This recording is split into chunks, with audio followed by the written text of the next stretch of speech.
દોસ્તો, તમને બધાને હર હર મહાદેવ. આજના વિડીયોમાં તમને બધાને લઈને આવી ગયો છું ભગવાન મહાદેવના સાસરીમાં જે કંખલ તરીકે ઓળખાય છે. કંખલ જે હરિદ્વારનું સૌથી પૌરાણિક મંદિરમાં ગણાય છે. અહીંયા માતા સતી અને ભગવાન શંકરના વિવાહ થયા હતા. આ જગ્યાએ શંકર ભગવાનના સાસરી તરીકે પણ ઓળખાય છે. આ મંદિરને દક્ષેશ્વર મહાદેવ તરીકે પણ ઓળખાય છે અને આ મંદિર દક્ષ પ્રજાપતિ મંદિર તરીકે પણ ઓળખવામાં આવે છે. તો ચાલો મિત્રો, હવે આપણે દક્ષેશ્વર મહાદેવના દર્શન કરીએ.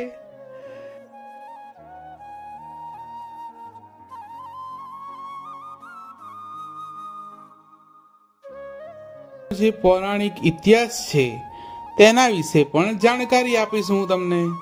તો સૌથી પહેલા હરકી પૌડી, પછી મનસા દેવી, ચંડી દેવી અને છેલ્લે સૌથી પૌરાણિક મંદિર હોય તો દક્ષેશ્વર મહાદેવ કંખલ. તો ગાઈસ, તમને વિડીયોમાં બન્યા રહો. આજનો જે પૌરાણિક ઇતિહાસ છે તે આપણે જાણીશું. અહીંયા જે હરિદ્વારમાં જે પણ લોકો આવે છે તે અહીંયા આવવાનું ભૂલતા નથી. દક્ષેશ્વર મહાદેવ તમે પણ અહીંયા આવવાનું ભૂલતા નહીં. એનો ઇતિહાસ જાણો. સૌથી પહેલાં આગળ વધશો તો બે સિંહ તમને દેખાવામાં આવશે. તેની આગળ વધશો તો પ્રાચીન જે દક્ષેશ્વર મહાદેવનું મંદિર છે તે નજરમાં આવશે અને બહુ સુંદર કલાકૃતિ નિર્માણથી તૈયાર કરવામાં આવેલું છે.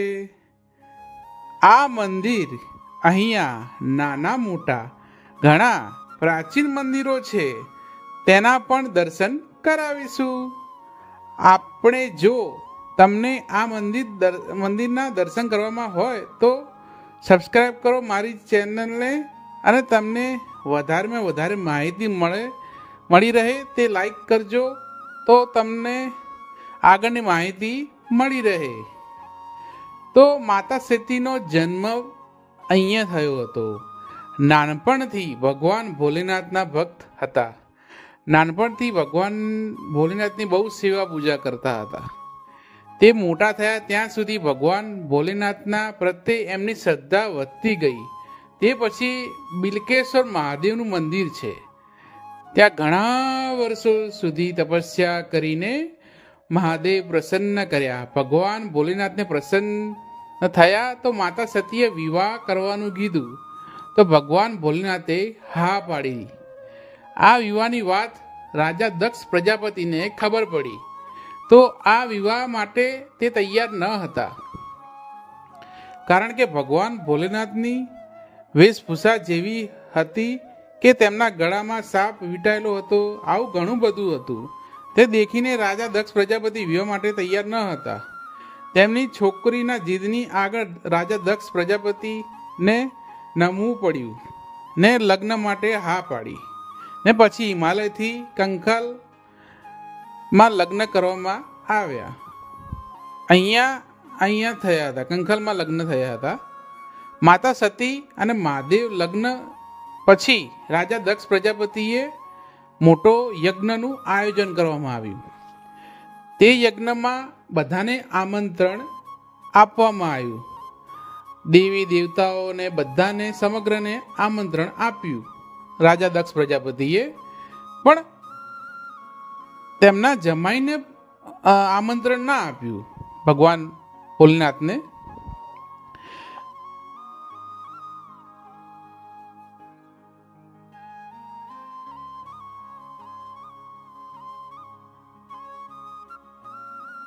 આવું સાંભળતા તેમની દીકરી માતા સતીએ ને રહેવાયું નહીં. તો પછી તે રાજા દક્ષ પ્રજાપતિ તેમના પિતાને ઝઘડવા આવ્યા.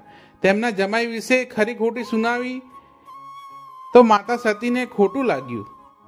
તો માતા સતીએ હવનકુંડમાં પોતાનો દેહ ત્યાગ કરી નાખ્યો. તો પછી મહાદેવ ને આ વાત મળતા મહાદેવ ખૂબ જ ખોટું લાગી ગયું. મહાદેવ ખૂબ જ ખોદે ભરાણા. મહાદેવ એ પોતાના જટાઓમાંથી વીરભદ્રની ઉત્પન્ન કર્યા ને વીરભદ્રને આદેશ આપવામાં આવ્યો કીધું કે જાઓ કંખલમાં જઈને બધું તહેસ નહેસ કરી નાખો યજ્ઞ, અને રાજા દક્ષ પ્રજાપતિનું માથું કાપી નાખો. પછી આ બધું બધા દેવી દેવતા મહાદેવ પાસે ગયા. બધા કહેવા લાગે મહાદેવ રાજા દક્ષ પ્રજાપતિને જીવતા કરો. તો પછી મહાદેવે બકરાનું માથું લગાવી દીધું. તો તમે દક્ષેશ્વર મહાદેવના દર્શન કરો છો તો ત્યાં તમને દેખાવા મળશે કે રાજા દક્ષ પ્રજાપતિનું માથું જે બકરાના રૂપમાં છે. તેના પછી મહાદેવ માતા સતીનું પાર્થિવ શરીર લઈને આખા બ્રહ્માંડમાં ફરવા લાગ્યા. તે પછી બધા દેવી દેવતાઓ ભગવાન વિષ્ણુ પાસે ગયા. તો ભગવાન વિષ્ણુએ તેમના સુદર્શન ચક્રથી માતા સતીના શરીરના અલગ અલગ ભાગ કર્યા, જે 51 શક્તિપીઠ તરીકે ઓળખવામાં આવે છે. ભારતના અલગ અલગ જગ્યાઓ પર આ પડ્યા.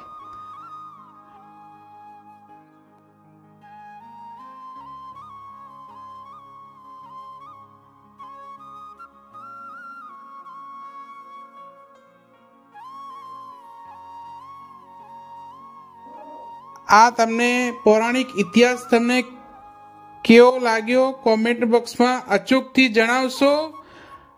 તો મળીએ નવા વિડીયો સાથે ગાઈસ. તો બધાને હર હર મહાદેવ. મહાદેવ તમને બધાની મનોકામના પૂરી કરે. મળીએ નવા વિડીયો સાથે.